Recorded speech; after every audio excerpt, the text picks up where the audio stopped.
Bonsoir, vous savez que c'est une très bonne nouvelle, une très grande joie toujours d'être en contact avec vous qui nous recevez de partout. Que la grâce et le bonheur, la paix du Seigneur soient avec vous.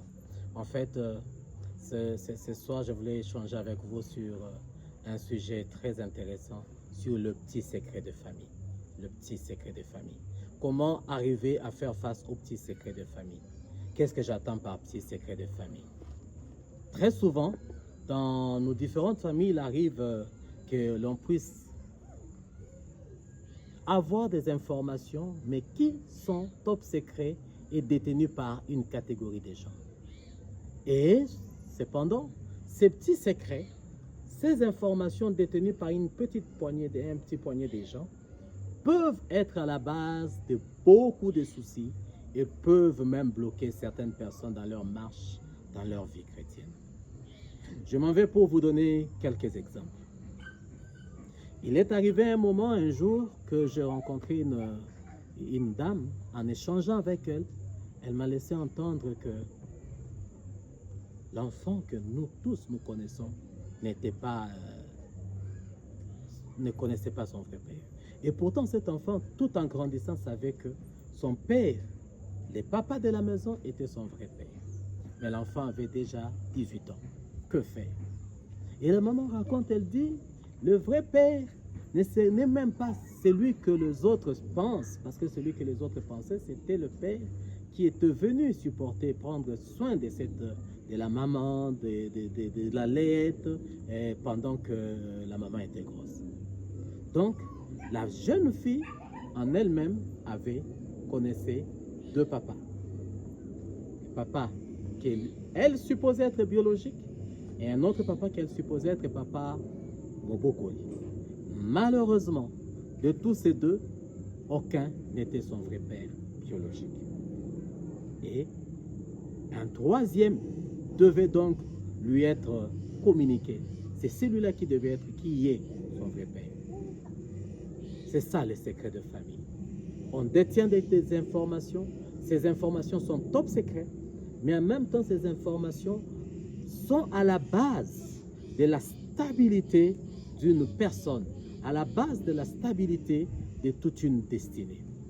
Et lorsque vous êtes détenteur d'une telle information, d'un tel secret, le premier conseil que je vous fais, la Bible nous enseigne dans le livre de Nombres que le sacrificateur, c'est un dépositeur de secrets. Vous devez vous rapprocher auprès d'un homme de Dieu, d'un pasteur discret, pour échanger avec lui, afin de vous orienter, de vous accompagner vers la réconciliation de l'âme, du corps et de l'esprit. Deuxièmement, pour celui qui est captif, qui ne sait pas, qui est dans de tels contextes, où à chaque fois qu'il se retrouve dans un groupe, on lui dit, toi vraiment, si tu savais, parce que j'ai rencontré une autre dame qui m'a dit, elle en fait, c'est parce que de temps à autre, elle était en contact avec des gens qui lui disaient, si tu savais. Cette phrase-là, elle s'est mise à réfléchir, mais pourquoi on me dit toujours ce qui n'a yébaki? En réalité, cette phrase-là voulait traduire beaucoup de choses. Et elle a fini par découvrir ce qui n'a yébaki. Ces gens lui disaient, c'était des voisins de maison. En fait, c'était sa vraie famille. C'est pourquoi toi qui peux être dans de tels contextes, le conseil, c'est que tu dois d'abord être réconcilié avec toi-même. T'accepter comme tel. Accepter que c'est une vie. Et Dieu a permis que tu puisses naître comme cela. Ce n'est pas un hasard et ce n'est pas pour rien. Ça ne veut pas dire que Dieu ne te connaît pas. Vous savez, Salomon n'est pas né d'une union très légale, n'est-ce pas? Mais pourtant, il a été choisi de Dieu. Moi-même qui vous parle, je ne suis pas né d'une union très légale, mais pourtant, je suis aussi serviteur de Dieu. Donc, Dieu ne fait exception de personne. Accepte-toi comme tel et affronte la vie. Deuxième étape pour affronter la vie, c'est de pouvoir te réconcilier. Te réconcilier avec ton Créateur, avec Dieu, avec Jésus.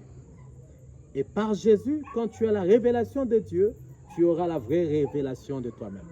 La révélation que nous devons avoir de nous-mêmes doit partir de la révélation que nous devons obtenir de Dieu.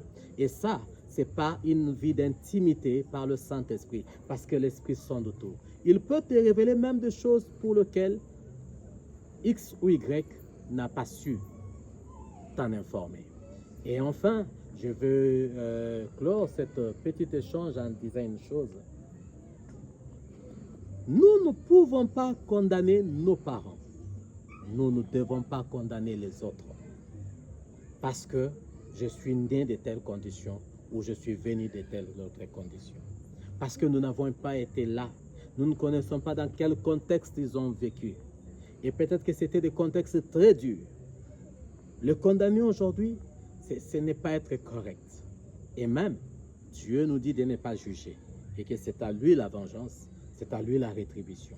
Nous devons aimer nos parents. Quelles que soient les conditions dans lesquelles nous pouvons nous retrouver. Nous devons les aimer, les supporter, les soutenir. Tout en sachant une chose. Dans chaque secret, Dieu connaît tout. Même lorsque Jacob n'avait pas la vraie version, Jacob disait qu'il devait aller chez Laban pour se marier. Et pourtant, il fuyait Ésaü, son frère. Malgré ça, Dieu lui a donné, lui a rappelé au retour. Je suis le Dieu qui t'est apparu quand tu fuyais ton frère Ésaü.